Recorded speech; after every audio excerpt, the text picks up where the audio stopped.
Olá, visitante do Oco! Nós somos os habitantes do Ócios com Ofícios. Eu sou a Lilith. E eu sou o Dennett. E qual que é o nosso tema de hoje, Lilith? Hoje nós vamos falar de brinquedos, mas não é qualquer tipo de brinquedo. Nós vamos tratar especificamente daqueles que aguçam, que desenvolvem a nossa inteligência espacial, também conhecidos como blocos de montar. Blocos esses que estiveram na infância de muita gente, inclusive de pessoas que acabaram indo para profissões como arquitetura, engenharia, que lidam com espacialidade. Uma curiosidade interessante, o que é essa questão de inteligência espacial que a Lilith acabou de comentar? É uma das inteligências, uma das manifestações da sabedoria humana propostas por Howard Gardner, que estudou essa questão e verificou que nós não nos manifestamos apenas por matemática, linguística, mas nos manifestamos pelo corpo como um todo. E existem diversas formas de inteligência. Aqui a gente realmente vai tratar da questão espacial, que é o controle do tridimensional. Então vamos aos brinquedos, que tem bastante coisa pra gente ver, hein? Toca aí! Vamos começar falando daquela que seja talvez a marca mais famosa desses brinquedos de montar, Lego. Conhecida como uma marca de blocos de plástico intratraváveis, mas que não começa exatamente desse jeito. Lego é uma empresa dinamarquesa criada por Ole Kirk Christiansen lá na década de 1923. Ele era carpinteiro e começou a montar brinquedos de madeira, carrinhos, patinhos, essas coisas que as crianças gostavam da época.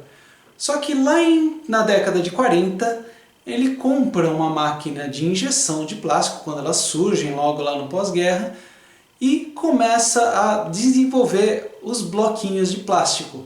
Que interessante, são 100% compatíveis. Se você pegar um bloco da primeira geração da Lego, encaixa nos blocos produzidos hoje. Então, hoje é uma marca que tem lá seus 85 anos, então alguns anos atrás foi feito um vídeo comemorativo explicando toda essa história, podemos deixar o link aqui no canal, na descrição, e é dona da licença de diversas franquias, incluindo DC, Marvel, duas antagônicas da área dos quadrinhos, temos também Star Wars, temos hoje, agora, recentemente lançadas a Nintendo, com o kitzinho lá do NES, uma mini TV e um mini NES, ou o kit do Super Mario interativo, até chegar em linhas mais profissionais, como a linha Lego Arquitetura, que tem lá réplicas de casas e edifícios famosos da arquitetura. Então é uma linha muito interessante, eu pessoalmente adoro. Bom, arquiteto, não podia ser diferente, não é mesmo? Com certeza. Então vamos para o próximo. Então vamos a uma concorrente da Lego, bem forte, talvez hoje não tão forte quanto era, mas muito importante nesse mercado, a Playmobil. Na época de nossa infância, e eu não vou falar qual foi essa década, as propagandas na televisão eram bastante intensas. Eu diria que a concorrência realmente era mais forte entre Lego e Playmobil. Hoje em dia nós reparamos que de fato esse mercado é dominado pela Lego, mas a Playmobil também tem história. É antiga também, ainda que não tanto vovozinha quanto Lego, tá? Ela foi criada lá na década de 70 por Hans Beck. É europeia também, não dinamarquesa como Lego, mas é uma linha alemã. E ainda hoje detém os direitos de algumas franquias interessantes, como os Caça-Fantasmas ou Ghostbusters, Scooby-Doo, que todo mundo também lembra da infância. Uma franquia mais atual é Como Treinar o Seu Dragão e, acreditem, existiu uma linha do Bayern de Munique, sim, o time de futebol, que aliás é o meu time estrangeiro. Muito interessante. Eu imagino como deve ser bonitinho o Banguela do Como Treinar Seu Dragão em Playmobil. Bom, o Banguela fica bonitinho de qualquer jeito, né, gente? O próximo brinquedo de que vamos tratar não estava assim tão claramente nas minhas memórias. Confesso que eu me lembrei porque estive olhando nos brinquedos antigos do Dennis. O nome dele é Unimobil Mini Quadro. Quem se lembra? Eu lembro bem, brinquei bastante com ele. Não eram blocos de montar, mas sim tubos de montar. Então eram pequenos tubos com conectores de plástico e placas que permitiam a gente montar o que quisesse. Vinha também com rodinhas, então podia fazer um avião, um caminhão, um carro, uma casinha. E o que é interessante, o nome Mini não está ali por acaso. Esse brinquedo, vinha numa maletinha, ele é feito na escala 1:5. O que significa essa questão de escala? Significa que esse brinquedo é 5 vezes menor do que o projeto original. Ou seja, existe uma linha quadro de verdade, que são tubos, conectores e placas grandes que formam, por exemplo, mesas de piquenique, escorregadores e outros brinquedos de jardim, parecido com aqueles brinquedos de shopping. E é interessante, né? Uma coisa grande para montar e uma coisa pequena em outra escala do mesmo conteúdo. Eu não sou do tipo saudosista, mas nessas horas me dá vontade de ser pequenininha de novo. Já que falamos de tubos, tem um outro brinquedo também que tive na minha infância, dele também, que é o pino mágico. Pois é, o pino mágico também é europeu e é dinamarquês também, né? Olha só que interessante. O mini quadro é alemão novamente e o pino mágico dinamarquês novamente. Acho que esses povos gostavam muito de construir coisas e isso transparecia nos brinquedos, né? Talvez seja um sinal dessa inteligência espacial se desenvolvendo, hein? Não tinha pensado nisso até agora, mas pode ser real, né?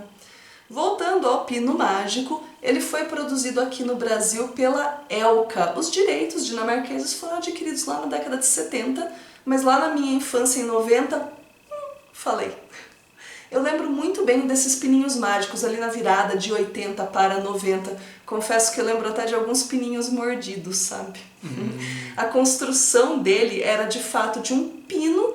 Era um tubete, mas não um furadinho, digamos, como era o caso do mini quadro.